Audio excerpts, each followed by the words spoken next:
¿Qué tal mis queridos hermanos y amigos? Sean todos bienvenidos a este video con el pastor Alfredo Gavarri. Bien, una semana más que vamos a estar indagando en la palabra de Dios y tomando esas referencias tan interesantes, intentando siempre aportarles de la palabra de Dios lo más destacado, interesante, las cosas más prácticas que podemos darles a conocer. Listo. Bueno, vamos a proseguir entonces en nuestro estudio en el libro de Efesios. Vuelvo a repetir que este mismo estudio lo hicimos hace aproximadamente unos 2 años. Para mí fue de mucha riqueza espiritual. Para mí fue de mucho provecho y por ello quiero nuevamente compartirlo con ustedes. Amén. Por supuesto, si tienen cualquier duda o desean hacer alguna pregunta, pues diríjanse siempre al correo. Hay algunas cositas sí que nos han mandado, algunas dudas, y estaremos hablando de ello a lo largo del video, por supuesto. Amén. Entre tanto, mis hermanos y mis queridos amigos, nos toca ser luz en este mundo. Como dice la palabra de Dios, no se pone la luz debajo de la cama, sino que hay que ponerla bien en alto para que alumbre a toda la casa. Amén. Así nosotros también tenemos que ser luz en medio de las tinieblas.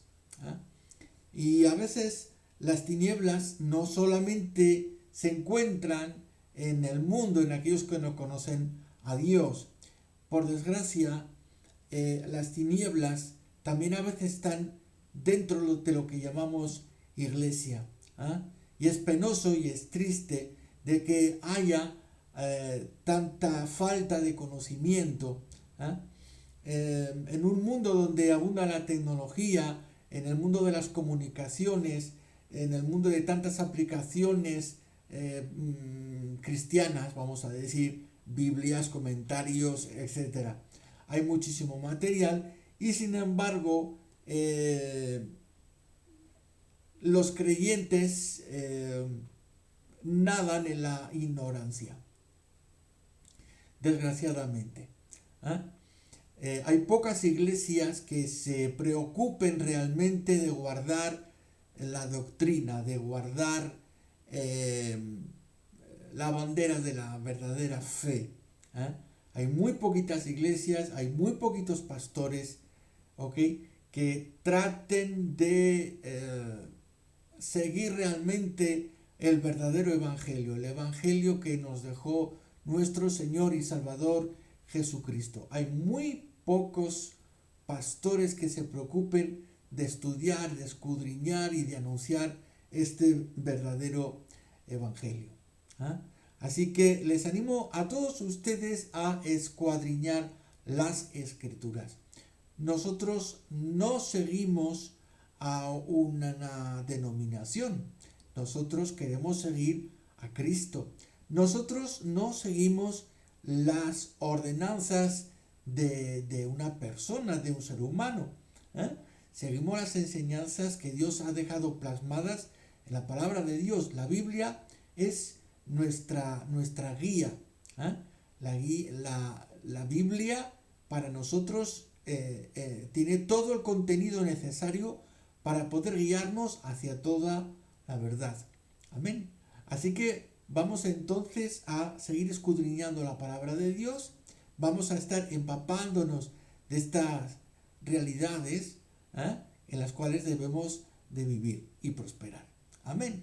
Bueno, vamos entonces a continuar con este estudio en el libro de Efesios. Estamos en el capítulo 2. Bien, entonces vamos a continuar la lectura a partir del verso 3. Nos dice, entre los cuales, esto se refiere, como dijimos al final de la lectura en la semana pasada, se hila con esto, en los hijos de desobediencia. hijos de desobediencia, entre los cuales también todos nosotros vivimos en otro tiempo en los deseos de nuestra carne, haciendo la voluntad de la carne y de los pensamientos, y éramos por naturaleza hijos de ira, lo mismo que los demás. Voy a subrayar aquí la expresión por naturaleza. Es una expresión sumamente interesante porque nos ayuda a dar apoyo bíblico al concepto teológico que nosotros enseñamos acerca de la naturaleza pecaminosa. Es decir, que nosotros vemos que la Biblia, la palabra de Dios, nos enseña acerca de lo que se llama y se describe como la naturaleza pecaminosa.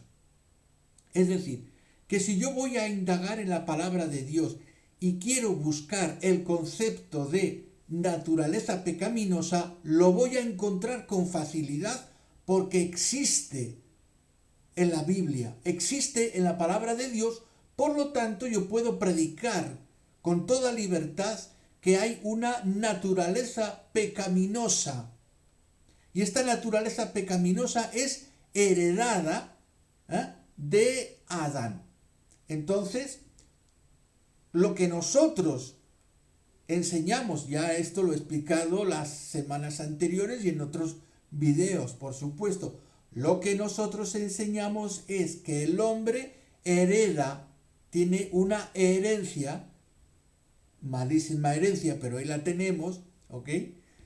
Todos nacemos con esta herencia, y esta herencia es la naturaleza pecaminosa. Todo ser humano nace, sí o sí, con la naturaleza pecaminosa.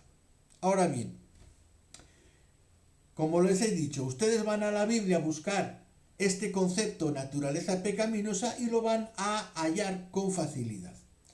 Bien, otra cosa que se enseña en otras denominaciones, que puede ser la Iglesia Católica o también dentro del protestantismo en la Iglesia Reformada, es el concepto del pecado original. Si nosotros vamos a buscar eso en la Biblia, ese concepto, no tan literalmente, decir, bueno, voy a ver si está literalmente escrito pecado original, evidentemente no va a estar. Pero es que podemos indagar si está el concepto del pecado original, es decir, que yo he heredado el pecado de Adán. He heredado yo el pecado de Adán. Eso ya está mucho más difícil de probar bíblicamente.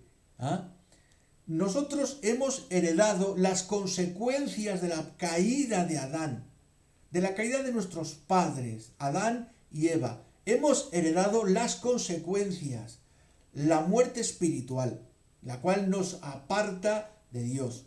La muerte física, lo hemos heredado, ¿ok?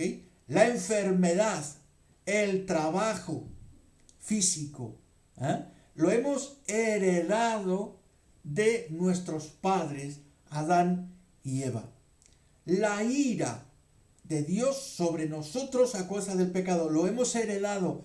Hemos heredado las consecuencias, pero la Biblia no dice que hayamos heredado el pecado de Adán, porque eso estaría en oposición directa con las enseñanzas de la misma Biblia, de la misma palabra de Dios. Si Dios nos dice en su palabra, el alma que pecare morirá, el alma que pecare morirá, significa que un niño al nacer, como no ha pecado, ese alma pertenece a Dios. Una de las frases más hermosas pronunciada por la boca de Cristo nuestro Salvador, cuando dice, dejad que los niños se acerquen a mí, porque de los tales es el reino de los cielos. Si está en la boca del mismo Jesucristo que el reino de los cielos es de los niños, yo no puedo decir que hay pecado en un recién nacido. Entonces, ahí nosotros nos diferenciamos pues muchísimo, ¿ok? Nos diferenciamos muchísimo de la práctica o creencia de la Iglesia reformada. Si bien nosotros nos consideramos reformados, ¿ok? Siempre les he dicho que nosotros nos consideramos como reformados. Eso no quiere decir que nosotros nos tragamos piedras de molino, cuidado. Hay cosas que no estamos dispuestos a tragarnos. ¿Listo? ¿Ah? Entonces, sí nos consideramos más que nada dentro de la teología reformada, ¿ok? Pero en este punto en concreto, nos diferenciamos radicalmente porque no creemos que ningún niño al nacer nazca manchado de pecado. El alma de ese niño procede de Dios y lo que procede de Dios es limpio, es puro y es santo. Listo. Ahora, por consecuencia de la naturaleza, como dice aquí, éramos por naturaleza. Es decir, fíjense bien, éramos por naturaleza. La naturaleza humana es así. Éramos por naturaleza. Esto es así. ¿Ok? Entonces, nosotros, cuando somos niños, cuando recién nacemos, el alma que viene de Dios es pura, es limpia, es santa, es inmaculada, no hay pecado en ese alma. Si el niño fallece al nacer, ese niño, ese alma del niño se va con Dios. ¿Listo? Bueno, ahora, si ese niño sigue su proceso natural, crece, ¿ok? Y se hace adulto y demás, su naturaleza, que es lo que nos dice aquí el verso 3, y lo dice literalmente y se puede leer. Esto se puede leer. Ahora, si yo a alguien le pido, vamos a leer sobre el pecado original, pues no me lo van a poder leer. Sí, me dan algunos textos, pero que no tienen fuerza. Hay un texto que citan, por ejemplo, como yo fui concebido en pecado. No tiene la suficiente fuerza como para apoyar tal doctrina, ¿ok? Porque no se refiere a que ha sido concebido literalmente en pecado, ¿ok? Otro día hablamos de ese versículo si quieren, pero es un verso que no tiene peso para apoyar tal doctrina, ¿ok? Pesa más la misma palabra que sale de la boca de Cristo, porque de los tales, de los niños, porque de los tales es el reino de los cielos. ¿Ok? Las aberraciones teológicas que derivan de la creencia que los niños nacen con pecado original, que nacen ya manchados por el pecado y que si no se bautizan, entonces, pues, bueno, miren, tengo aquí ambos catecismos, el catecismo de la Iglesia, perdón, la Iglesia Católica, aquí que se predica en la Iglesia Católica, el limbo, hasta hace pocos años, hasta hace pocos años ha sido dogma de fe, ahora ya no lo es, ha habido una evolución hace poquito, en la cual pues el limbo parece que ya no se cree, pero hasta hace pocos años se ha predicado el limbo, es decir, el niño no bautizado que fallecía no podía ir al cielo porque no se habían borrado sus pecados, no podía ir al infierno porque no tenía pecado capital, pero pues tenía que ir a otro lugar y se inventaron el limbo. Listo. Entonces, el bautismo de los niños, por ejemplo, en la Iglesia Católica es para salvarlos. ¿Ok? Aquí tengo las confesiones de fe de la Iglesia Reformada. ¿Ok? Aquí es un poco diferente. No es tanto por salvar al niño, sino para hacerlo miembro de la Iglesia. Listo. Tampoco podemos compartir eso al 100%. ¿Ok? Entonces, aún si nos llamamos nosotros y tenemos estamos bajo ese tipo de denominación, pues, si podemos decir, reformada, porque creemos en la mayoría de puntos reformados. Sin embargo, como digo, no podemos comulgar con piedras de molino, ¿ok? Bien, hace un momentito yo estaba hablando de las aberraciones que pueden surgir de creer este tipo de cosas, de que los niños nacen con ese tipo de pecado, ese tipo de pecado heredado, el llamado pecado original. Bueno, primera aberración que vemos, por ejemplo, en la Iglesia Católica, los niños sí o sí tenían que ser bautizados porque si no se iban al limbo. Pero dentro de la Iglesia protestante, y bueno, vamos a decir que no tanto en la Iglesia reformada, sino que se llaman las iglesias evangélicas, hay también ha habido muchas derivas doctrinales, porque algunas iglesias han querido adoptar ese punto en el cual el niño sí o sí nace con pecado. Yo he visto en algunas iglesias evangélicas, por ejemplo, que practican la presentación de los niños cuando nacen, ¿ok? No los bautizan, pero los presentan. O sea, es un bautismo sin agua. ¿Ok? Y recuerdo que en una iglesia, por ejemplo, tenían que ser los dos, uno de los dos tenía que ser cristiano, de los padres hablo. Los padres tenían que ser, por lo menos uno tenía que ser cristiano, porque si no, no los presentaban. Porque creían que si no, los niños eran inmundos. Bueno, como les digo, aberraciones increíbles por causa de que no se estudia la palabra de Dios. Bien, bueno, no tocamos más ese punto, pero podemos ver que la Biblia lo que nos enseña es la naturaleza pecaminosa, es lo que nosotros enseñamos, ¿ok? En nuestro colegio, nuestra escuela de teología, cuando nosotros predicamos esto. Nosotros predicamos que el hombre nace, el ser humano, nace con la naturaleza pecaminosa, no con ningún pecado heredado de nadie. ¿Listo? Bien. Listo. Bien. Y éramos por naturaleza hijos de ira, lo mismo que los demás. Antes de conocer al Señor, antes de tener ese encuentro con Dios, lo mismo que los demás, Pablo afirma aquí, ¿verdad?, que todos estábamos bajo esa misma condición. ¿Ok? Ahora pasamos a lo bueno. Ahora vamos a ver lo que ocurre, el cambio que ocurre cuando uno encuentra a Dios. Dice, en el verso cuarto, dice, pero Dios, que es rico en misericordia. O sea, nuestra condición era esa. Esa es nuestra condición por naturaleza.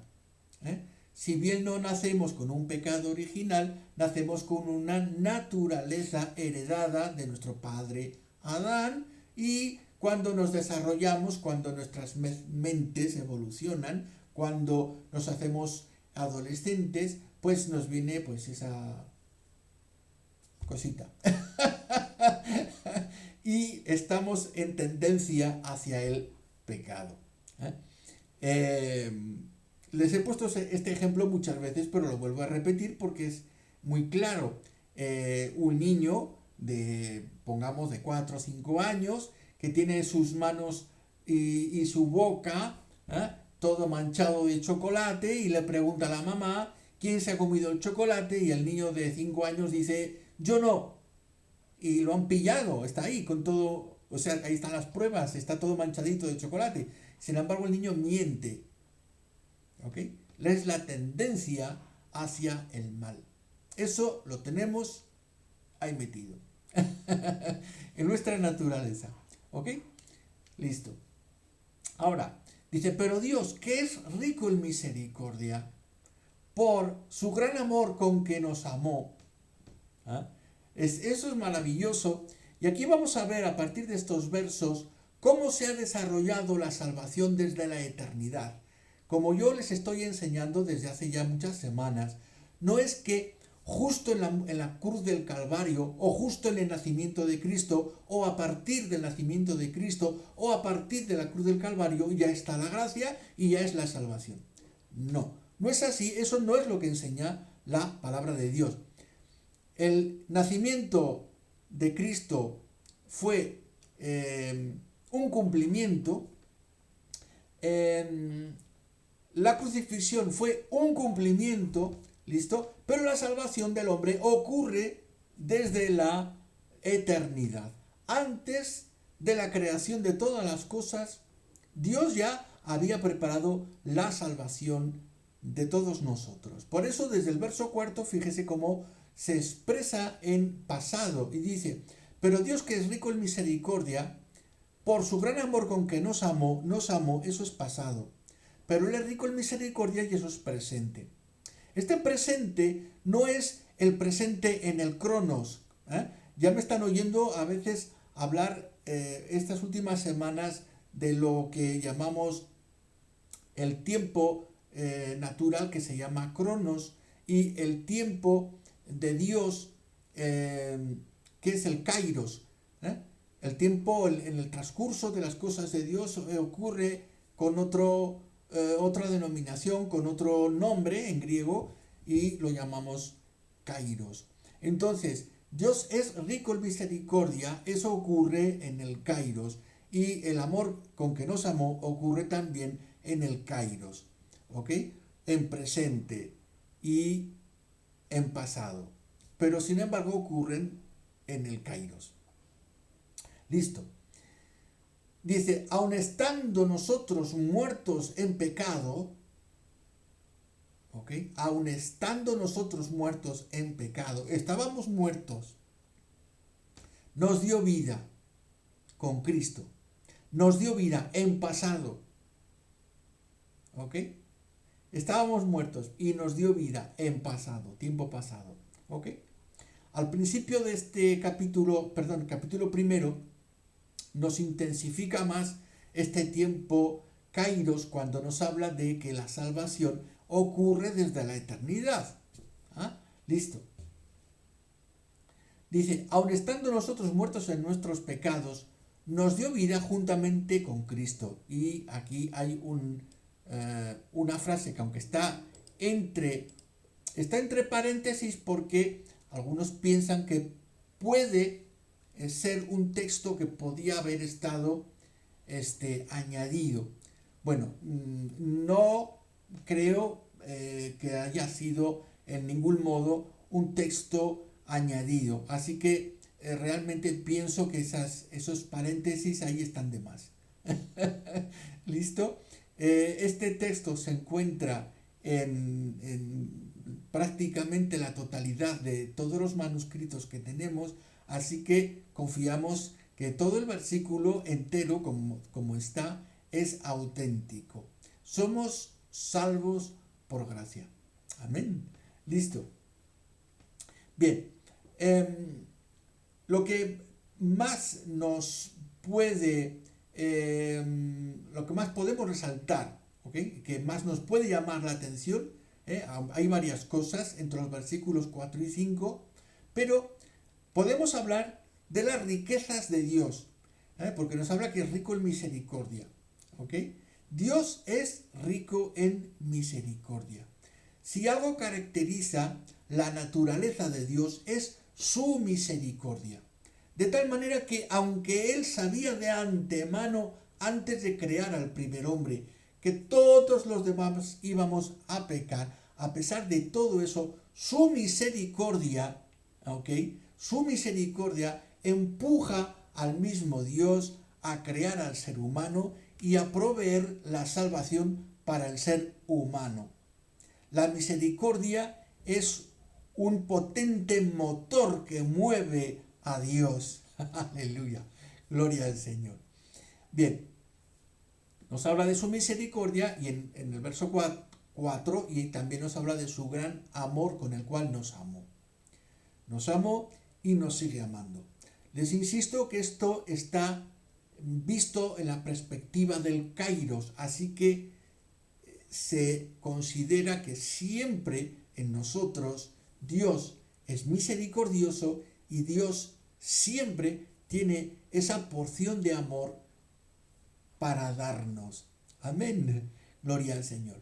A pesar de que podemos fallarle, a pesar de que a veces no hacemos las cosas como deberíamos hacerlas, que cometemos muchos fallos y torpezas, pero a pesar de todo, este amor que se produce desde el Kairos hasta nosotros y llega hasta nuestro tiempo que llamamos Cronos, ¿ok? Hasta aquí nos llega toda la misericordia de Dios. Y por ello el verso 5, como nos dice, que aun estando nosotros muertos, ¿cómo estábamos nosotros antes de conocer a Dios? Muerte espiritual. No conocíamos a Dios. ¿Qué ocurre? Que Él nos da vida. Y me interesa mucho el verso 6, porque dice, y juntamente con Él nos resucitó. Esto es la primera resurrección. Y es algo que es en teología muy importante, ¿ok? Porque en otras teologías se habla de cierto número de resurrecciones, ¿ok? La Biblia nos habla entonces de esta resurrección, esta primera resurrección, ¿ok? Que es la resurrección espiritual, teniendo en cuenta que nosotros, antes de conocer a Dios y sin Dios, estamos muertos en nuestros delitos y pecados. Pero con Cristo estamos vivos, porque Él nos ha resucitado. Amén. Gloria a Dios. Entonces, juntamente con Él nos resucitó y asimismo nos hizo sentar en los lugares celestiales con Cristo Jesús. Ahora, esto tiene mucha envergadura. En este texto podemos apoyar, por supuesto, esa idea que ya les dije en alguna ocasión, ¿ok? Que suelo enseñar a las personas que están un poco más así en mi entorno, ¿ok? Listo. Sin embargo, en otros medios pues tengo que ser un poquito más prudente. Listo. Les enseñé de que cuando un creyente fallece y cierra sus ojos aquí y los abre en el cielo, todas las personas que estábamos ahí a su alrededor, cuando Él abre los ojos en el cielo, estamos ahí con Él. ¿Ok? ¿Por qué? Porque para Dios todas las cosas ya están cumplidas. Todas las cosas ya están hechas. Cuando un creyente abre sus ojos en el cielo, todo ha ocurrido. Todo ha tenido lugar. Todas las profecías ya son cumplidas, ya están cumplidas. ¿Ok? Ya está en Él cumplida la resurrección, está todo. De hecho, cuando abre los ojos, lo que se encuentra allá es una gran fiesta. Abre sus ojos y está directamente en las mismas bodas del Cordero. ¿Ok? ¿Por qué? Porque literalmente ha podido saltar todos los capítulos que ya no tiene que leer hasta el cumplimiento de todas las cosas. ¿Ok? Les había explicado también anteriormente que el Cronos, es decir, nuestro tiempo aquí abajo en la Tierra, es como un libro, ¿ok? Un libro cualquiera que tiene sus páginas, sus número de páginas hasta que llegas al final. Para conocer el fin, pues uno tiene que empezar por el principio, hoja y leer todo. Nosotros estamos dentro del Cronos, no podemos salirnos de acá. Pero en el momento que salimos de esto, en el momento que salimos del libro, ¿ok? Y vamos al Kairos, vamos al tiempo de Dios, esto ya ya hemos pasado todo. Nos hemos saltado todos los capítulos y vamos al final directamente. ¿Ok? Listo. Algunos se van a echar las manos a la cabeza, pero bueno, quiero decirles que esto lo he explicado en varias ocasiones.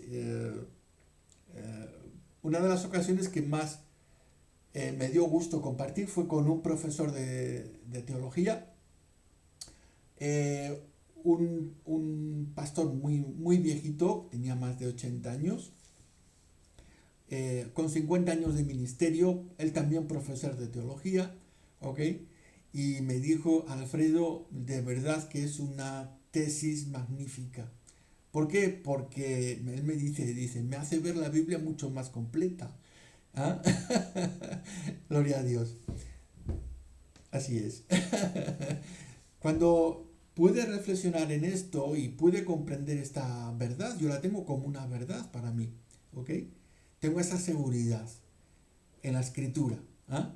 Si no estaría si yo no lo viese en la escritura, no lo podría anunciar ni predicar, pero lo anuncio y lo predico porque creo que forma parte de las enseñanzas de la escritura.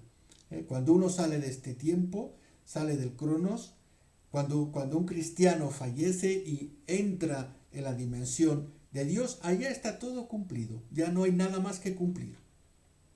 ¿Listo? La resurrección, todo, se ha pasado el Apocalipsis, ya ocurrió todo. Va directamente a la última página del libro. Listo. Fíjense, y esto lo podemos ver justo en este verso, en el verso 6. Juntamente con él nos resucitó, y dice, y asimismo nos hizo sentar en los lugares celestiales con Cristo Jesús. Se dan cuenta de que son dos cosas. Una cosa es, nos resucitó, claro, nos ha resucitado, eso ocurre aquí en nuestra dimensión, ocurre en nuestro tiempo, pero también nos ha hecho sentar al mismo tiempo, nos ha hecho sentar en los lugares celestiales, pero yo sigo vivo, yo estoy aquí todavía, ¿cómo puede ser? Yo comprendo que Dios me ha dado vida, yo comprendo que Él me ha resucitado espiritualmente, yo comprendo que pertenezco ya a Dios, pero resulta que al mismo tiempo ahora yo les estoy hablando y también estoy sentado con Cristo en los lugares celestiales. ¿Cómo puede ser eso posible? Porque yo ya estoy allá. Yo aquí les estoy hablando, ¿ok?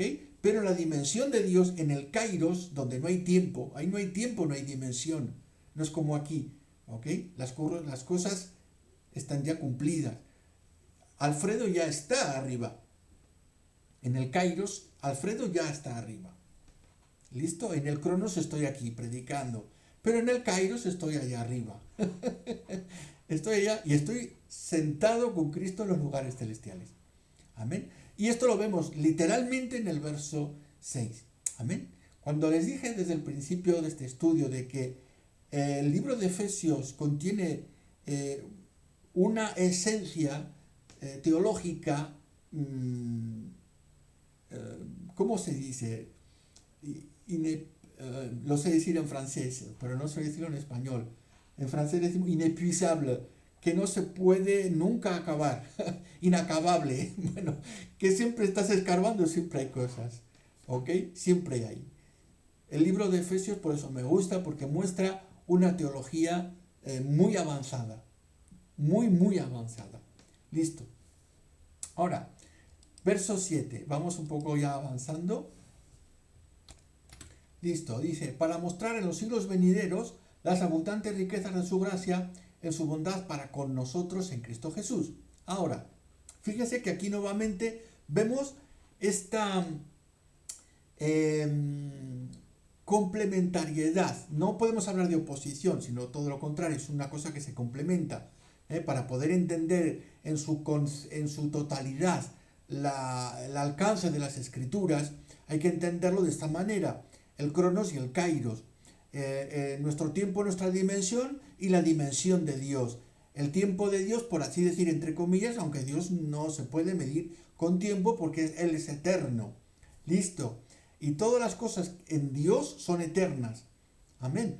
Entonces, aquí nos dice, para mostrar en los siglos venideros. Ahora, esto nos habla justamente del kairos. ¿Ok?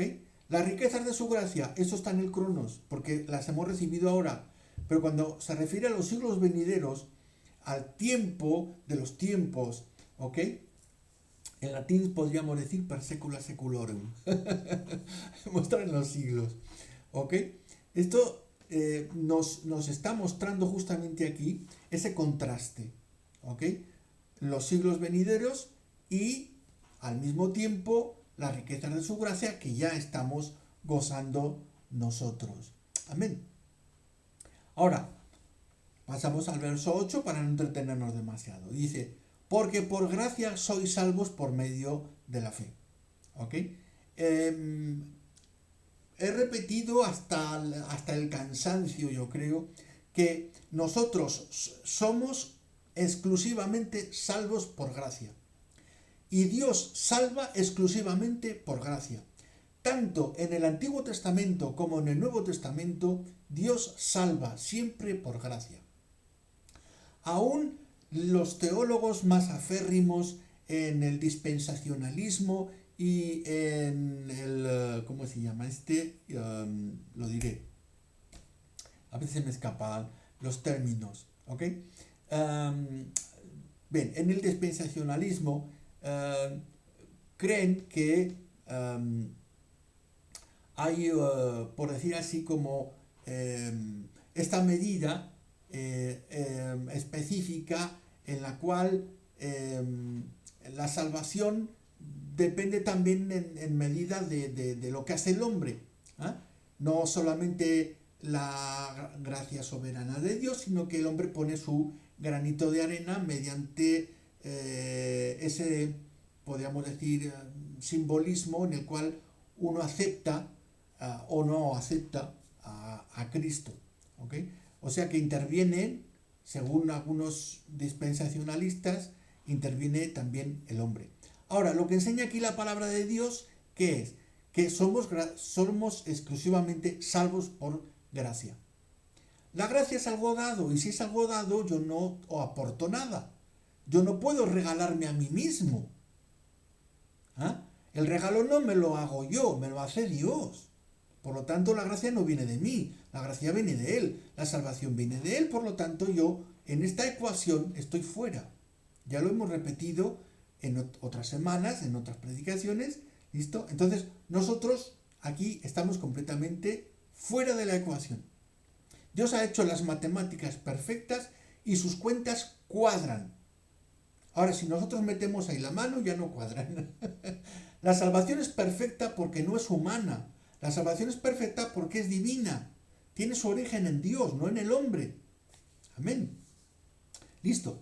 Entonces, nos dice, somos salvos por gracia, por medio de la fe. Dice, y esto no de vosotros. O sea, se puede decir en muchos idiomas y te lo puedo gritar si quieres, pero no te lo puedo decir más claro. O sea, esto no viene del hombre. La salvación no procede del hombre. Antes estaba buscando una palabra, no me venía, ahora me ha venido. El arminianismo. Discúlpenme, pero hay términos que a veces se me escapan ya un poquito.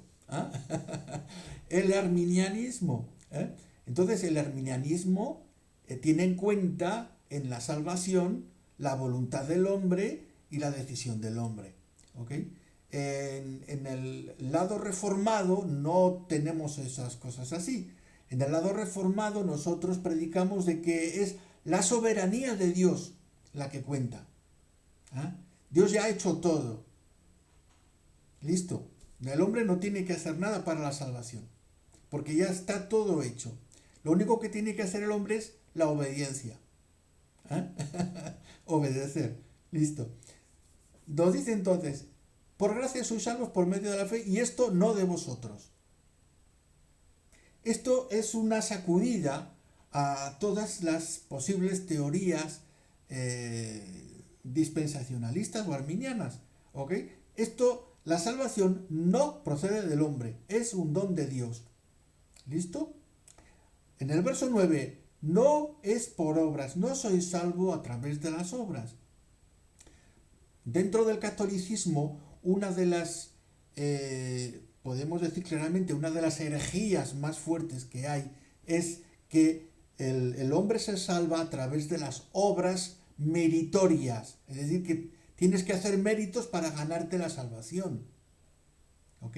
Sin embargo, lo que nos enseña aquí la palabra de Dios, y ahora lo vamos a ver con más claridad, es que las obras están puestas delante de nosotros para ser cumplidas una vez que ya somos salvos.